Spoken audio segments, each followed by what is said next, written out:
బాగా చదువుకోవాలి, మంచి ఉద్యోగం సంపాదించుకోవాలి, అందరికంటే గొప్ప స్థితిలో ఉండాలి. ఇది ఒకప్పుడు అతని ఆలోచన. మాస్టర్ ఆఫ్ బిజినెస్ అడ్మినిస్ట్రేషన్ చేశాడు. మంచి మార్కులతో ఉత్తీర్ణమవడమే కాదు, దానికి తగ్గ ఉద్యోగాన్ని కూడా సాధించాడు. సంపాదన బాగానే ఉంది, కానీ ఎక్కడో ఏదో వెలితి. ఇంకా ఏదో చేయాలన్న తపన. ఉండలేకపోయాడు. చేస్తున్న ఉద్యోగాన్ని వదులుకొని మళ్ళీ ఇంటి దారి పట్టాడు. గజం కేవలం 4500 రూపాయలతో 165 గజాల భూమి కేవలం 8 లక్షలు మాత్రమే. తాత ముత్తాతల నుండి వృత్తిగా వస్తున్న శిల్ప కళ వైపు అతని ఆలోచన సాగింది. మొదట్లో బాధపడినా కుటుంబ సభ్యులు అతని ఆలోచనను కాదనలేకపోయారు. స్నేహితులు మాత్రం అనేక అభ్యంతరాలు వ్యక్తం చేసినా తాను అనుకున్నదే చేయాలనుకున్నాడు. ఓ మంచి రోజు చూసి సుత్తి శానం చేతబట్టాడు. మనసులో తాను నమ్ముకున్న దేవుణ్ణి తలుచుకున్నాడు. ఆ రోజు అతను తీసుకున్న నిర్ణయం ఇప్పుడు దేశంలో ఓ సెలబ్రిటీ స్థాయిలో నిలిపింది. ఆయన చేపట్టిన పనిముట్లు అతనిలోని అద్భుతమైన కళాకారుణ్ణి ప్రపంచ వేదికపై నిలిపాయి. ఆ విశేషాలేంటో, ఆ కళాకారుడెవరో ఇప్పుడు చూద్దాం. అరుణ్ యోగిరాజ్. నిబద్ధత, అకుంఠిత దీక్షకు ఆయన చక్కటి ఉదాహరణ. క్రమశిక్షణ, కార్యదక్షతకు ఆయన చిరునామా. పుట్టింది పెరిగింది కర్ణాటకలోని మైసూర్లో. తాత తండ్రులంతా శిల్పకళను నమ్ముకున్నారు. అద్భుతమైన కళాకారులుగా పేరు గడించారు. చిన్నప్పటి నుంచి ఉలి దెబ్బలు వింటూ పెరిగాడు. శిలలకు జీవం పోసే తాత తండ్రుల పనితనాన్ని చూస్తూ ఎదిగాడు. తన కళ్ల ముందు ఎన్నో అద్భుత కళాఖండాలు జీవం పోసుకొని తరలి వెళ్తూ ఉంటే తండ్రి కళ్లల్లో కనిపించిన ఆనందాన్ని పసిగట్టాడు. కానీ మనసు ఆ వైపు వెళ్లడానికి మాత్రం అప్పట్లో అంగీకరించలేదు. పెద్ద చదువులు చదువుకోవాలి, తోటి స్నేహితులు అందరిలోకెల్లా మంచి ఉద్యోగాన్ని సంపాదించుకోవాలి. అదే పట్టుదలతో మైసూర్ యూనివర్సిటీలో MBA పూర్తి చేశాడు.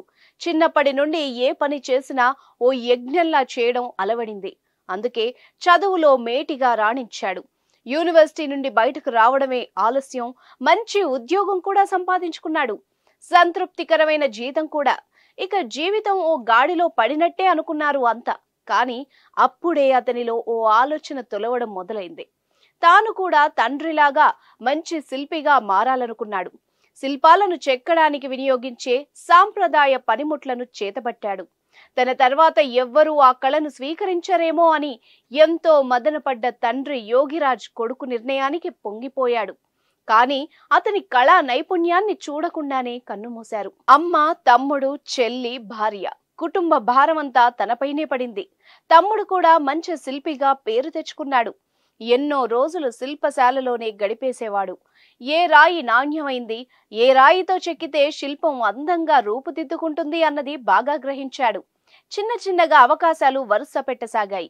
కేదార్నాథ్లో ఏర్పాటు చేసిన 12 అడుగుల ఆదిశంకరాచార్య విగ్రహంతో తన ప్రతిభకు శ్రీకారం పలికాడు. మైసూర్ సమీపంలోని చుంచునకట్టె దగ్గర ఏర్పాటు చేసిన 21 అడుగుల హనుమాన్ విగ్రహానికి రూపమిచ్చాడు. అలా మహాత్మా గాంధీ, బాబాసాహెబ్ అంబేద్కర్, కర్ణాటక ముఖ్యమంత్రి సిద్ధరామయ్య, రామకృష్ణ పరమహంస, బనశంకరీదేవి, నంది విగ్రహాలకు జీవం పోసి శభాష్ అనిపించుకున్నాడు. మైసూర్ పాలకులకు చెందిన అనేక విగ్రహాలను కూడా రూపొందించాడు. ఇన్ని తయారు చేసినా తనకు సరైన ప్రశంసలు లభించకపోవడం చాలా బాధనిపించేది. తాత తండ్రులు గొప్ప కళాకారులు, వారిలా నువ్వు తయారు కావాలి అనేవారే కానీ నువ్వు చెక్కిన ఈ విగ్రహం అద్భుతం అని వారిని మించిపోయావు అన్న వారే లేరన్న బాధ అరుణ్ యోగిని కలిసివేసింది. అయితే న్యూఢిల్లీలోని ఇండియా గేట్ వద్ద ఏర్పాటు చేసిన 30 అడుగుల నేతాజీ సుభాష్ చంద్రబోస్ విగ్రహం తనకెంతో పేరు తీసుకువచ్చిందని, ప్రధాని నరేంద్ర మోదీ ప్రశంసలు లభించడం ఎంతో ఆనందంగా ఉందని చెప్పేవాడు. అదంతా ఓ పార్శ్వం. అయోధ్య రామాలయంలో ప్రతిష్ఠించేందుకు ఆలయ ట్రస్ట్ వందలాది విగ్రహాలను పరిశీలించింది. చివరికి 3 విగ్రహాలను తుది పరిశీలనకు ఎంపిక చేయగా అందులో అరుణ్ యోగిరాజ్ తయారు చేసిన బాలరాముని విగ్రహానికి కమిటీ ఆమోదముద్ర వేసింది.